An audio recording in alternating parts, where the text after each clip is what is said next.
Assalamualaikum warahmatullahi wabarakatuh.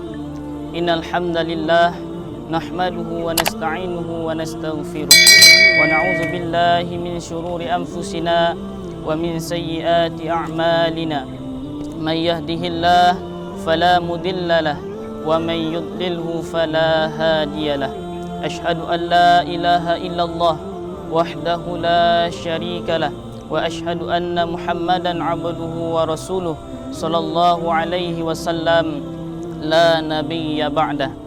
Allahumma salli wa sallim wa barik ala sayyidina Muhammad wa ala alihi wa sahbihi wa man tabi'ahum bi ihsanin ila yaumiddin. Amma ba' fa ya ayyuhal hadirun wal hadirat rahimakumullah, ittaqullaha haqqa tuqatih wa la tamutunna illa wa antum muslimun. Qala Allah ta'ala fi kitabihil karim, na'udzu billahi minasy syaithanir rajim. Bismillahirrahmanirrahim. La in syakartum la azidannakum wa la in kafartum inna 'adzabi lasyadid. Shadaqallahul azim. Hadirin dimanapun berada yang insyaallah dirahmati oleh Allah Subhanahu wa ta'ala, kembali kita bersyukur kepada Allah dengan mengucapkan alhamdulillahi rabbil alamin. Berselawat kita kepada Nabi Muhammad sallallahu alaihi wasallam. Allahumma salli ala Muhammad wa ala ali Muhammad. Mengenai kata syukur, ada satu pertanyaan yang sangat sederhana yang perlu kita bahas pada kesempatan kali ini. Mengapa kita harus bersyukur kepada Allah? Banyak kita mendengar seorang pembawa acara, dai cilik yang sedang berpidato, atau bahkan seorang ustadz yang menyampaikan ceramahnya. Tentunya kalimat yang satu ini tak luput dari lisan mereka. Mengapa kita harus bersyukur kepada Allah Subhanahu wa ta'ala? Namun hal yang paling utama, alasan yang paling mendasar kenapa kita harus bersyukur kepada Allah, karena sampai saat ini Allah masih melimpahkan rahmat dan nikmatnya kepada kita, sehingga kita dapat berjumpa dengan bulan suci Ramadan. Satu bulan yang lewat, satu minggu kemarin atau kemarin sorenya, teman-teman kita, saudara yang seiman dengan kita, sama-sama berdoa dengan kita. Allahumma barik lana fi Rajaba wa Sya'bana wa ballighna Ramadan. Ya Allah, berkailah umur kami di bulan Rajab dan Sya'ban, dan sampaikanlah kami di bulan suci Ramadan. Sama-sama berdoa dengan kita. Namun sebelum memasuki bulan Ramadan, sebelum menemui bulan suci Ramadan, mereka telah dahulu dipanggil menghadap Allah Subhanahu wa ta'ala. Orang Minang mengatakan, mumbang jatuh kalapo jatuh, aja sampai sukatan panuh. Di situ ajal mereka. Mereka dipanggil menghadap Allah dengan akhir kata, inna lillahi wa inna ilaihi raji'un. Sesungguhnya kami milik Allah dan sungguh kami pasti akan kembali kepadanya. Bahkan banyak di antara mereka yang sudah pergi menghadap Allah ingin lagi kembali ke dunia. Allah kisahkan permintaan mereka itu dalam Al-Quran surah As-Sajdah ayat 12. Allah mengatakan, Rabbana absarna wa sami'na farji'na na'mal salihan inna muqinun. Ya Allah, kami telah melihat, kami telah mendengar, farji'na, maka kembalikanlah kami, na'mal salihan, mereka ingin kembali beribadah kepada Allah. Mereka yakinkan Allah, inna muqinun, karena sesungguhnya kami adalah orang-orang yang yakin. Tapi apa kata Allah? Ketika sisa umur, jatah hidup telah habis, menangis sekalipun, merangkak, bahkan mengeluarkan air mata yang bersimbah darah, takkan dapat lagi kembali ke dunia. Maka pantaslah kita bersyukur kepada Allah. Sampai saat ini Allah masih melimpahkan nikmat umur, nikmat kehidupan kepada diri kita. Allah beri kita nikmat umur, Allah beri kita nikmat kesehatan. Berapa banyak orang yang panjang umurnya namun tak Allah beri nikmat kesehatan. Ada yang terbaring di rumahnya, ada yang terbaring di rumah anak, di rumah menantu, atau bahkan di rumah sakit. Sayup-sayup azan berkumandang, hayya 'alas shalah, menetes air mata mereka, teringat untuk melaksanakan ibadah kepada Allah Subhanahu wa ta'ala. Ingin hatinya untuk datang ke masjid, untuk solat tarawih berjamaah, solat witir, tadarus Al-Quran, serta beriktikaf, berzikir, menghadap kepada Allah Subhanahu wa taala. Tapi jangankan untuk datang ke masjid untuk minum obat saja, mereka memerlukan bantuan dari saudaranya karena tak sanggup untuk menggerakkan badannya. Allah beri ia umur yang panjang, tapi tak Allah beri ia nikmat kesihatan. Maka pantaslah kita bersyukur kepada Allah. Sampai saat ini Allah masih melimpahkan nikmat kesihatan dalam diri kita semuanya.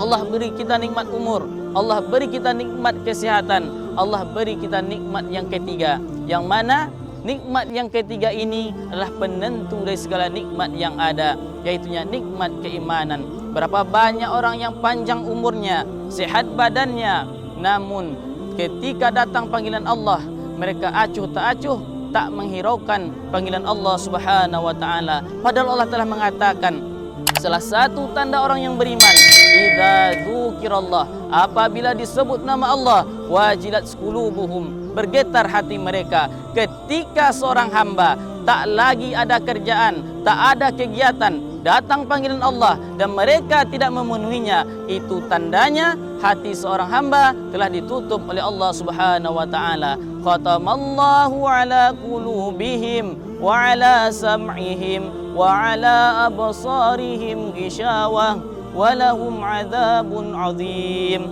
Allah telah menutup hati mereka, pendengaran mereka, penglihatan mereka. Kenapa Allah bisa menutup? Itu karena dosa yang telah mereka lakukan. Setiap kali mereka berbuat dosa, menempel satu titik hitam pada hatinya. Berapa kali banyaknya kita membuat dosa sehari semalam, tak ada yang tahu. Itu urusan kita dengan Allah. Ketika telah sekian banyak dosa yang kita lakukan, maka tertutuplah hati kita. Dan Allah katakan di akhir ayat, walahum adzabun azim, dan sungguh mereka akan mendapatkan azab yang berat. Maka pantaslah kita bersyukur kepada Allah. Sampai hari ini Allah masih menanamkan nikmat keimanan dalam diri kita semua. Ingat hadirin yang dirahmati oleh Allah, Allah Subhanahu wa taala telah berfirman dalam Al-Quran surah Ibrahim ayat 7, la in syakartum la azidannakum wa la in kafartum inna adzabi lasyadid. Apabila engkau bersyukur, kata Allah, la azidannakum, maka Allah akan menambah. Wala in kafartum, tetapi jika engkau ingkar, tak mensyukuri nikmat yang diberikan oleh Allah, inna adzabi lasyadid, maka sesungguhnya azab Allah amatlah pedih. Ayat ini menggambarkan betapa maha kuasanya Allah, betapa maha bijaksananya Allah dalam membagi segala sesuatu. Ayat ini menjelaskan apabila seorang hamba bersyukur, maka Allah akan menambah. Sedangkan apabila seorang hamba itu kufur, maka Allah akan mengazab mereka. Padahal ketika kita ketahui dalam ilmu pasti yang ada di dunia ini, ketika ada kalimat tambah, tentu ada kalimat kurang. Ada siang, tentu ada malam. Ada matahari, tentu ada bulan. Tapi Allah tak mengatakan demikian dalam hal syukur. Allah mengatakan, ketika engkau bersyukur aku tambah, ketika ingkar aku kurangi. Artinya apa? Bahwa sesungguhnya Allah tidak akan pernah mengurangi harta orang-orang yang tidak pernah bersyukur kepadanya, namun akan menjadikan harta yang mereka peroleh sebagai azab baginya. Al-Kisah seorang hamba yang tidak pernah beribadah kepada Allah Subhanahu wa taala, tidak pernah solat, tidak pernah puasa, tidak pernah berzakat. Akan tetapi kekayaannya sungguh luar biasa. Allah karuniakan mereka pahala yang berlipat ganda, namun hanya ukuran di dunia berupa barang dan harta. Ketika mereka sakit, mereka melakukan pengecekan di rumah sakit. Dokter menyarankan agar mereka mengonsumsi makanan berupa sayur yang hanya bercampur dengan air. Seminggu kemudian mereka kembali mengecek kesehatan dan dokter menyarankan agar mereka selalu berjalan kaki tanpa alas kaki. Padahal ketika kita pahami harta yang sekian banyak, rumah yang bertingkat, mobil dan motor yang berderet di rumah mereka tak dapat mereka gunakan. Mereka disuruh untuk menjalani kehidupan bahkan lebih hina dari orang-orang fakir dan miskin. Itu artinya apa? Bahwa Allah telah menunjukkan kuasanya. La in syakartum la azidannakum wa la in kafartum inna adzabi lasyadid. Ketika seorang hamba tak bersyukur, atas nikmat yang diberikan Allah, maka Allah akan menjadikan segala hal yang mereka miliki sebagai azab bagi mereka sendiri. Hadirin yang dirahmati oleh Allah Subhanahu wa taala. Lalu bagaimanakah cara kita bersyukur kepada Allah? Ada dua cara bentuk kita bersyukur kepada Allah Subhanahu wa taala. Yang pertama bil lisan, dengan ucapan alhamdulillahirabbil alamin. Segala puji bagi Allah Tuhan semesta alam, mengucapkan kalimat-kalimat tahmid, puji-pujian kepada Allah Subhanahu wa taala. Bahkan ketika seorang hamba itu paham bahwa nikmat yang mereka peroleh itu adalah pemberian dari Allah, maka sampai ada di antara mereka yang melaksanakan sujud syukur kepada Allah Subhanahu wa taala. Cara bermanfaat yang kedua ialah ketika seorang hamba itu bersyukur, mereka mempergunakan nikmat yang diberikan oleh Allah sesuai kegunaannya. Hal itu sama dengan kita. Ketika kita memberikan suatu barang kepada saudara kita, ketika kita mewasiatkan agar ia mempergunakan sebaik mungkin, namun ketika kita melihat mereka tidak mempergunakan barang tersebut sesuai dengan apa fungsinya yang sebenarnya, maka itu tentu menyakitkan hati kita. Hal itu juga sama halnya dengan Allah Subhanahu wa taala. Ketika Allah beri kita mulut, ketika Allah beri kita telinga, ketika Allah beri kita tangan, tetapi kita tidak menggunakan sesuai kegunaannya, maka Allah tentu akan marah, tentu akan murka kepada kita. Ketahuilah, mulut memang mulut kita, tapi semua itu adalah pemberian dari Allah Subhanahu wa taala. Dan ketika kita tidak bisa mempergunakannya dengan baik, inna adzabi lasyadid. Azab Allah akan datang suatu saat, cepat atau lambat kepada kita semuanya. Maka dari itu, marilah kita gunakan bulan suci Ramadan untuk beribadah dengan sungguh-sungguh kepada Allah Subhanahu wa taala. Man shoma Ramadan imanan wa ihtisaban ghufira lahu ma taqaddama min dzambi.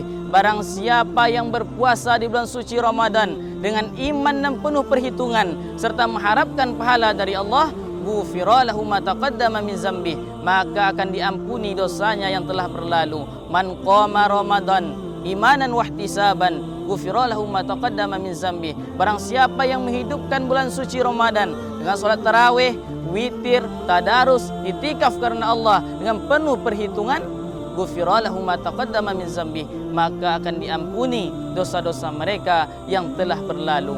Intinya, ketika kita tidak bisa mempergunakan bulan suci Ramadan untuk beribadah kepada Allah, maka kita termasuk pribadi yang tidak pandai bersyukur kepada Allah Subhanahu wa taala. Akhir kata, subhanaka Allahumma wa bihamdika asyhadu an la ilaha illa anta astaghfiruka wa atubu ilaik. Wassalamualaikum warahmatullahi wabarakatuh.